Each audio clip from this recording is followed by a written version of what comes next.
Um levantamento realizado pelo Centro de Referência em Saúde do Homem de São Paulo mostrou que 70% dos brasileiros procuram o médico por influência de uma mulher. No país, as mulheres vivem em média 7,2 anos a mais do que os homens. Isso acontece graças a fatores como genética, escolhas e hábitos de vida, além de negligência com a própria saúde, né? Grande parte das doenças que afetam a saúde do homem podem ser evitadas com medidas de prevenção e curadas com tratamento adequado em um diagnóstico precoce. Para comentar esse assunto, eu converso agora com o médico urologista, Dr. Bruno Benigno. Bom dia, doutor Bruno. Seja bem-vindo ao Manhã da Piedade. Muito bom dia, Moninha, a todos os amigos aqui que nos assistem no TV Horizonte. É um prazer estar aqui com vocês para falar de um tema tão relevante como esse, que é saúde masculina, que, por vezes, na verdade, muito negligenciado ainda por todos nós, homens. Verdade, muito negligenciada. Pergunto para o senhor, pela sua experiência, tanto no consultório como no dia a dia dos hospitais, é um fato que, de modo geral, a mulher é fundamental no cuidado da saúde do homem?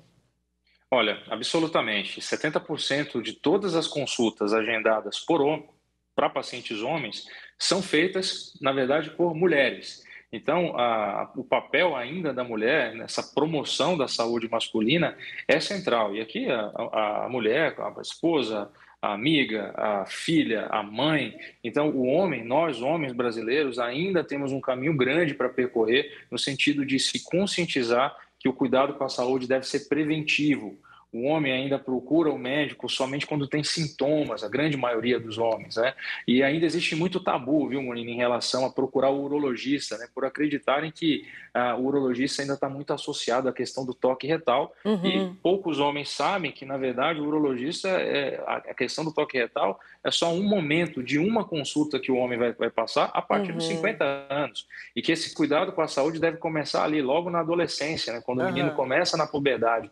Então, a ideia é desconstruir esse tabu de urologista é igual a toque retal e construir a ideia de que urologista é igual à saúde masculina, né? É verdade, doutor, só falou uma coisa interessante desse tabu. Eu pergunto para o senhor, esse cenário ele tem se modificado? O homem se preocupar com a saúde, buscar ajuda quando necessário.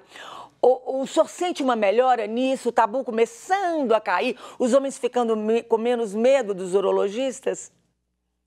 Sim, é bem verdade que essa procura espontânea pelos homens, ela tem crescido, mas ainda é uma procura espontânea de homens numa geração um pouco mais jovem, né, que já tem um certo cuidado, mas ainda a nossa população é uma população que está fazendo essa transição populacional, né, para pessoas com mais idade, e o trabalho ainda é muito árduo, é muito árduo. Então, boa parte, para citar como exemplo aqui, boa parte ainda, 30% dos homens que eu diagnostico com câncer de próstata, eles têm a doença localmente avançada, ou seja, que já rompeu a cápsula da próstata, ou já tem metástases. Esses números em países desenvolvidos, eles são de apenas 5 a 10%. Então, mostrando que o homem brasileiro ainda chega muito tarde no urologista. Então, é muito importante, sim, que, embora a gente tenha esses avanços, a campanha do Novembro Azul foi fundamental, né? Em novembro, a gente celebra e traz a conscientização contra o câncer de próstata. Mas iniciativas como essa aqui do programa de vocês, de trazer essa discussão para o dia a dia, lembrar que o cuidado da saúde masculina não é só em novembro, né? O cuidado preventivo ela tem que acontecer no ano inteiro. Mas respondendo a sua pergunta, sim, eu percebo que há uma mudança de paradigma, o homem já começa a vir sozinho na consulta também, é muito frequente, mas o caminho que nós temos que percorrer ainda é um pouco longo. Doutor, pro adolescente, pro jovem, quanto é indicação da primeira consulta para urologista? Olha, o urologista ele cuida da saúde do homem e de mulheres, tá? Lembrando que o urologista é especialista também em rim, bexiga, uretra, então as mulheres também recebem o cuidado do urologista, mas respondendo em particular do menino, né? Depois da fase inicial, da infância, que é o cuidado com o pediatra, vem a fase da adolescência. Então, os pais, eles têm que dar atenção se o desenvolvimento, né? O urologista pode ajudar isso. Se o desenvolvimento do pênis do menino está indo de forma adequada, se ele tem uma fimose que pode dificultar a iniciação da relação sexual, se a distribuição dos pelos durante a puberdade está sendo adequada, o crescimento dos testículos. Então, as questões relacionadas também à sexualidade podem ser abordadas numa consulta urológica, junto com o acompanhamento de uma sexóloga. Então, esse desenvolvimento do amadurecimento do homem, ele deveria começar desde essa fase inicial da adolescência, coisa que as mulheres já fazem com muita frequência, né? E começam na primeira menstruação, as mulheres já têm esse contato regular com o cuidado com a saúde. Então, talvez esse seja um dos motivos que eu acho que as mulheres incorporaram muito mais esse cuidado com uma frequência maior do que nós homens. Pode ser uma das explicações. Uhum. Doutor, como médico, o senhor acha o que pode ser feito para que o homem se conscientize sobre a importância do cuidado com a saúde e do acompanhamento médico regular durante as diferentes fases da vida? Primeiro lembrar que a maioria dos problemas na saúde, da nossa saúde, do nosso corpo, eles surgem sem dar qualquer sintoma. Então, é muito importante ter essa noção do cuidado preventivo, como já nós fazemos com o carro, né? A gente não espera sair fumaça do motor do carro para procurar o mecânico. O nosso corpo também é uma máquina que tem que estar funcionando de forma adequada. E essa manutenção, sem esperar o início dos sintomas, é fundamental. Mas o que eu posso orientar de forma prática? Observe para o homem já adulto, né? Observe como é que está a pressão do jato urinário, se está acordando muitas vezes à noite para ir no banheiro, se sente que não está esvaziando a bexiga de forma adequada, o odor da urina mais forte.